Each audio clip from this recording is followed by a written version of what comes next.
कहते हैं भगवान कल की अवतार लेंगे, लेकिन तुम कल की अवतार को पहचानोगे कैसे? तुम्हारे पास आंखें हैं, तुमने बुद्ध को पहचाना, महावीर, कृष्ण, क्राइस्ट को पहचाना। बुद्ध का एक बड़ा भाई था देवदत्त। माना ही नहीं कि बुद्ध और आत्मज्ञान को उपलब्ध हो गए, माना ही नहीं कि बुद्ध और दिव्य हो गए। जिंदगी भर बुद्ध के संघर्ष रहा, न जाने किन किन तरीकों से बुद्ध को मरवाने की सोची। और थोड़ा सा अगर झुक जाते देवदत्त तो मिल जाता उनको भी आशीष, लेकिन झुके नहीं, अकड़ में रहे,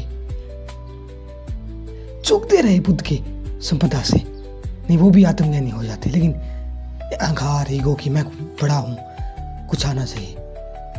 तुम पहचानोगे अवतारों को? क्या होगा तुम्हारे पास प्रमाण? तुम तो प्रमाण मांगोगे। और जीसस ने कहा है, अगर आंखें हैं तो देख लो, कान है तो सुन लो। याद रखना, जिनसे कहा वो कोई बहरे नहीं थे, कोई अंधे नहीं थे। आंखें तो उनके भी पास थी, लेकिन उनको अंतर्दृष्टि नहीं थी, अंदर की आंख नहीं थी, अंदर का होश नहीं था, कोई दृष्टा ना था। अंदर से नींद में थे, सपने में थे, बेहोशी में थे। पहचानोगे कैसे तुम? और पहचान भी लोगे तो मांगोगे क्या?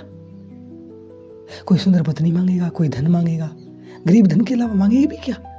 मोक्ष तो तुम मांगोगे नहीं, सच्चिदानंद का तुम्हें पता ही नहीं। तुम तो क्षुद्र वासनाएं मांगोगे, जो तुम्हारी आकांक्षाएं हैं छोटी छोटी। मिलता कुछ भी नहीं उनसे, लेकिन फिर भी तुम वही मांगोगे। तुम मांगोगे भी कैसे? अद्भुत। तुम और कोई संपदा तो जानते नहीं, तुम अलौकिक जीवन तो जानते नहीं, तुम छोटे मोटे क्षुद्र जीवन को जानते हो, वही मांगोगे। और बड़ी मजे की बात है, कोई और अवतार लेगा और तुम्हारे दुख को दूर करेगा। तुम कैसे क्यों नहीं कर सकते दुख को दूर? कोई और करेगा।